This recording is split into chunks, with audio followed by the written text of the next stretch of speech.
ગામડામાં જ મજા આવે, સિટીમાં મજા જ ન આવે. આ બધાને ખોટા મોહ છે સિટીમાં જઈને. સિટીમાં તો કેટલા ખર્ચા વધી જાય, ગામડામાં એટલા બધા ખર્ચા ન લાગે. મેં સુગલા રાંધતા જ નથી, બે સહીન તો એટલે સિટીમાં મોહ એમ કે ગામડામાં રહીને આપણે ચૂલે રાંધવું પડે ને આમ ને તેમને એ સરસાવું કરતા હોય. કાંઈ અઘરું ન લાગે. એ ફોન કરે મને કે આમાં જાળી કઈ હાલે છે, તો હું કહું 2 નંબર હાલે છે, 2.5 નંબર હાલે છે. મારું હું હકાવી આપું, કોઈ મારે લાંબો હાથ નથી કરવો પડતો. કોઈ માગવું ન પડે, કોઈ માગવું ન પડે કે મને 5 પૈસા આપો. તો ભાઈ બાર છે ક્યારેક એને હારી મગાઈ જો આ ટેલી ભરીને લાવ્યો બધું નથી. કાંઈ શાયની ચિંતા નથી ભાઈ અમારે. ગણતરી હતી 1 ઘંટી સુરત મૂકવાની ગણતરી છે. સુરત મૂકવાની ગણતરી છે. સુરત કોણ છે તમારે? સુરત મારા ભાભી છે, મારા ભાઈના ઘરના છે. હું એક દી વિડીયો જોતી હતી, એમાં ગીતાબેન નામનો એક વિડીયો આવ્યો. એ વિડીયો જોતા મેં કીધું આમાં કમાય તો હારી સાહેબ બેન કહેશે કે હું ઘરે ઘંટી અકાવું. બસ ઘરનો ધંધો હોય ને આપણો પોતાનો તો એ વધારે સારું. હું તો પોતાનો ધંધો કરાય, પોતાનો જ કરાય, બીજાને આપણે કામ કરી કરીને દેવાનું જ દે.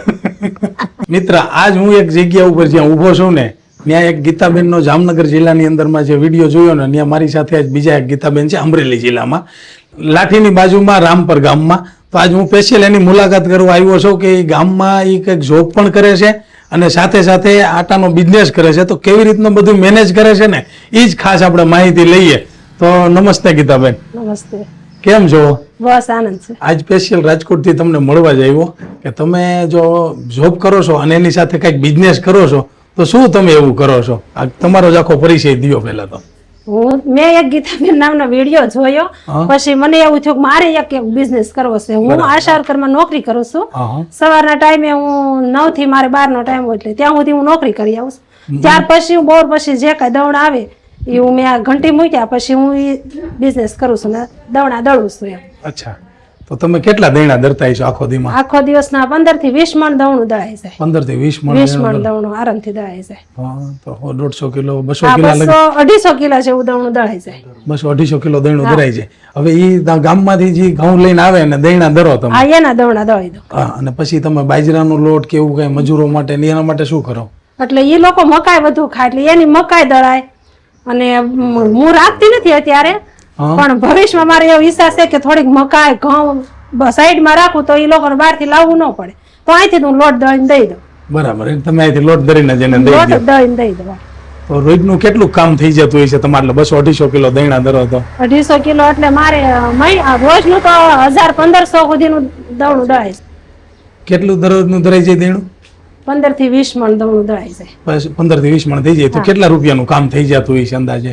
અંદાજે કશું 1000 થી 1500 નું થઈ જાય. 1000 થી 1500 રૂપિયાનું કામ થઈ જાય એટલે આમ ગણતરી કરો તો 40-45 હજાર નું દર મહિને કામ થઈ જાય. દર મહિને કામ થઈ જાય. તો જોબ થઈ જાય ને ભેગું આય થઈ જાય. થઈ જાય. તો ઘરનું એનું બધાનું ધ્યાન રાખવું પડતું હોય છે ને તમારે? ધ્યાન રાખો. અત્યારે તો હું મારી મમ્મી બે જ રહી છે. ભાઈ છે એ બહાર છે, મોટા ભાઈના દીકરા એ સુરત રહેશે. પણ આરામથી મારું હું હકાવી આપું, કોઈ મારે લાંબો હાથ નથી કરવો પડતો. કોઈ માગવું ન પડે, કોઈ માગવું ન પડે કે મને 5 પૈસા આપો યાર. તો તમારે કઈ ખરીદી કરવી હોય પેલા તો માગવા પડે ને એવું બધું રહેતું હોય છે ને? એવું રહેતું હતું, પણ હાલ જો કે હું પહેલેથી જ પગ ભરસાવ કે હું નોકરી કરતી હતી, ત્યાર પછી મને એમ થયું કે આ થોડુંક સાઈડમાં આપણે કર્યું હોય તો આપણે વધારાનું થોડુંક રહે એમ. અચ્છા, તો અટાણે તમને હવે કેવું લાગે છે? નોકરી કરો ને આ કરો છો તો હવે તમને પેલા કરતા કેવું આમ જીવન જીવવામાં મજા આવે? આનંદ આવે. એમ થાય કે આપણી પાસે પૈસા થોડાક હોય તો આપણે કોઈને પાસે લાંબો હાથ ન કરવો પડે. વસ્તુ કાંઈ લેવી ફટ દેખાને લઈ આવી, ગમે વસ્તુ લેવી કોઈને પૂછવું ન પડે. હા, એમ એટલે ગમે અટાણે હું બાઈઓની સૌથી પહેલી સોચ તો કઈક સોનાની હોય. એવી વસ્તુ કઈ ખરીદી કરવી હોય, તમે જો મહિને 40-50 હજાર કમાઈ લ્યો છો એટલે ગમે એ લેવું હોય તમે આરામથી લઈ શકો. ગાડી લેવાની ઈચ્છા છે હમણાં. શું વાત છે. હા, તો બીજું હવે આગળ શું પ્લાનિંગ કરી રહ્યા છો? પ્લાનિંગમાં તો અત્યારે હાલ મારી પાસે નાનું મશીન છે, પણ મારે થોડીક મોટું મશીન લેવાની ગણતરી છે. આમાં મોટું મશીન લેવાની ગણતરી છે. તો હવે એમાં શું તમારે દરવું છે? મસાલા કે મસાલા ને દવણા દળવા છે? દૈણા દરવા છે. હા, તો હવે ગીતાબેન, ઘણા બધા ગામડાની અંદરમાં તમે નોકરી પણ કરો છો અને આ ઘંટી હલાવો છો અને બધું ઘરનું બાનું બધાનું ધ્યાન રાખીને મેનેજ કરો છો, બરાબર? તો ઘણી બધી બૈરાઓ છે કે ગામડાની અંદરમાં હોય અને એને કંઈક બિઝનેસ કરવું હોય, તમારું શું કેવું છે કે શું કરીએ? કે હું તો કહું છું આ ઘંટી મૂકે તો વધારે સારું પડે. દવણા દળવાની મહિને આરામથી 15-20 હજાર તો કમાઈ શકે. 20 થી વધુ કમાય, ઓછા ન રહે. ઓછા ન રહે. તો ગામડામાં રહીએ તો અને સિટીમાં શું તફાવત લાગે? તમે અહીં ગામડામાં રહ્યો છો તો તમને કઈ અગવડ સગવડ જેવું લાગે? અગવડ સગવડ તો મને તો ગામડામાં જ મજા આવે, સિટીમાં મજા જ ન આવે. આ બધાને ખોટા મોહ છે સિટીમાં જઈને. સિટીમાં તો કેટલા ખર્ચા વધી જાય, ગામડામાં એટલા બધા ખર્ચા ન લાગે હા. એવું છે. પણ હવે બધાના શોખ જ એવા છે કે સિટીમાં રહેવું છે એમ. હા. તો ગામડામાં તમે આટલું કમાઈ લ્યો ને ગામડામાં મળતું શું નથી કયો જી? બધી વસ્તુ મળે છે. સિટીમાં ડબલ ભાવ દેવો પડે છે અને આપણે અહીં એટલો ભાવ નથી દેવો પડતો, બધું અહીં મળી જાય. બધું મળી રહે. છાશ દૂધ ચોખા ખાઈ. હા. ઘણા લોકો તો આજે તમારે તો અમરેલી જિલ્લાની મને ખબર છે કે લોકો વિદેશમાં પણ કેટલાય વયા ગયા છે. ઘણા બધા છોકરા છે એ પણ જોબ કરવા જાય છે ને ત્યાં સેટ થઈ જાય છે. તો વિદેશ વાળાને આપણી જમીન હારે જોડાય અને આપણી માટી હારે જોડાઈને કામ કરવું હોય તો તમારું કેવું શું છે કે ન્યાય જો બીજાની ગુલામી કરવાની છે? કરવાની છે એના કરતા અહીંયા જ આપણા દેશમાં રહીને જ કામ કરે અને મહેનતથી બધું મેળવે તો સારું પડે. હા. અત્યારે આપણે બધું દવડા ને હું ઘણી જોઉં છું વિડીયામાં કે આ તો આડા કંપનીનો લોટ દળી અને વિદેશમાં હોતન જાય છે. હા. આપણું ત્યાં વ્યક્તિઓ ખાય છે, એ આપણે બધા કરીને વિદેશ મોકલે જ છે. વિદેશ મોકલે છે. હા. તો એ કરતા અહીંયા જ રેન આપણું અનાજ દળીને ખાય તો સારું. હા, આપણું જ અનાજ દળી દઈને ત્યાં એ લોકોને ખાવાનું છે. એટલે આપણે ત્યાં જો ઘઉં ઉગાડી છે, ઘઉં આપણે બાજરી મકાઈ બધું આપણે ગુજરાતમાં થાય છે. અને એ બધું તૈયાર કરી છે. તૈયાર કરીને પછી પાછું બહાર મોકલવાનું. એ લોકો ના ખાય તો અહીંયા જ ધંધો કરે અને કાંઈ આવું બિઝનેસ કરે તો એમાંથી કમાય ત્યાં આપણું ને આપણું થઈ શકે ને આરોગ્ય સારું હોતન જળવાય રહે. આમાં તો મેન વસ્તુ તો એ હોતન છે કે આરોગ્ય ખાસ તંદુરસ્તી માટે. તંદુરસ્તી માટે આપણું આનું જ આપણું ખાઈએ તો સારું રહે ને. હા, એ તો રહે જ. તમે અહીંયા લોટ હવે આ દરીને જે કઈ વેચો અને ઘણા ગ્રાહકને તમે દરી દો છો તો એ લોકોનું કેવું શું છે કે આ રોટની અંદરમાં કેવી મજા આવે છે ને? ના ના, બધા એમ કહે છે કે રોટલી આની બહુ સારી થાય કારણ કે લોટે એકદમ સરસ નીકળે, હા. પતલો. એટલે એમ બધાને બહુ સારું મજા આવે છે કે આ ઘંટીમાં લોટ સારો દળાય છે એમ.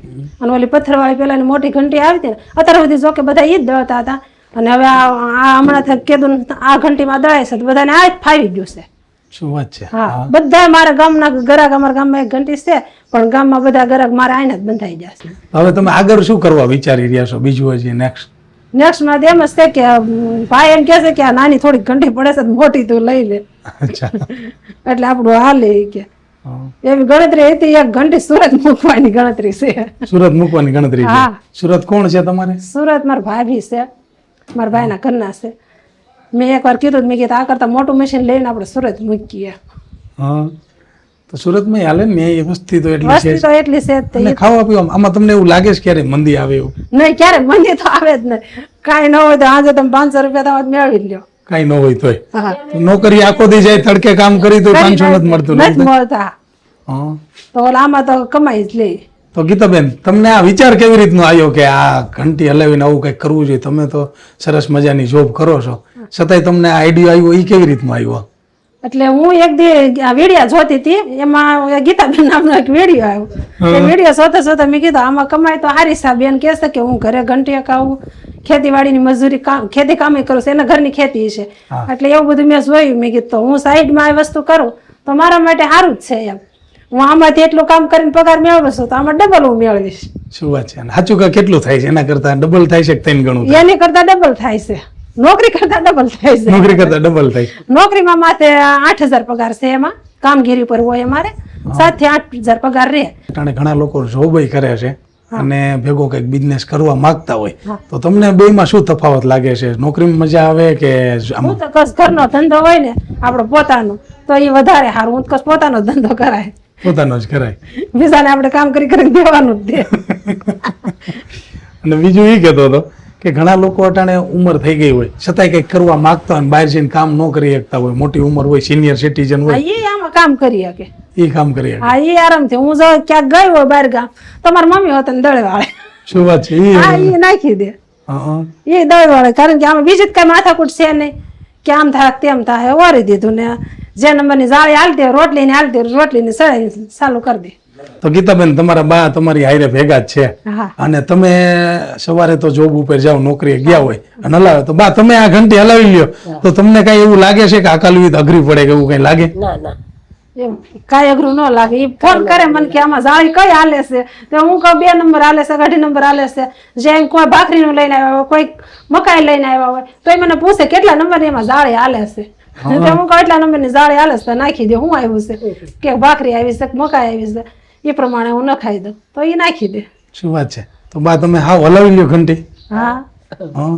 કેટલું દહીણું ધરતા હશો તમે બેન ન હોય તે હાજરમાં? બેન તો બે પછી આ ઘરે આવી જાય એટલે હાજર હોય, મન બે માં પડ્યું હોય, કોક આવ્યું હોય, emergency માં જરૂર છે. રાખે બધું ચાલુ. તો તમને એવું લાગે છે કે આખું અઘરી લાગે એવું? ના ના તો તમારી જેવડી ઉંમરવાળા જો તમે આટલો બિઝનેસ કરો અને હલાવી લ્યો છો બેનની ગેરહાજરીમાં, તો ઘણા લોકો તમારી જેવા આવા તંદુરસ્ત હોય એ હલાવી શકે કે ન હલાવે? કે તમે બા તમે આટલા વર્ષ અહીં ગામડામાં કાઢ્યા, તો તમને શું લાગે છે શહેરમાં રહેવું જોઈએ સિટીમાં કે અહીં ગામડામાં રહેવું? ગામડામાં જ રહેવું સારું છે ભાઈ.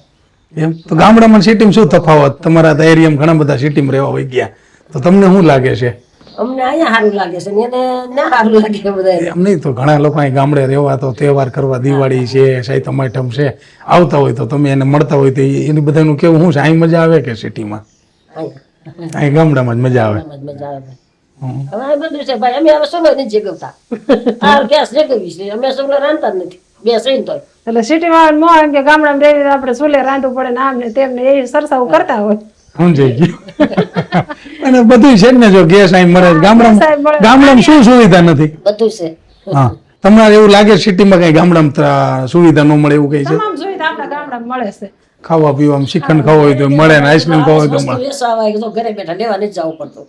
અહીંયા દેવા આવે બધા. અને આ જો ભાઈ બહાર છે ક્યારેક એને હારી મગાઈ જો આ ટેલી ભરીને લાવ્યો બધું નથી. કાંઈ શાયની ચિંતા નથી ભાઈ અમારે. તો મિત્ર, આજ મારી સાથે ગીતાબેન અને એના બા બંને હારે હતા.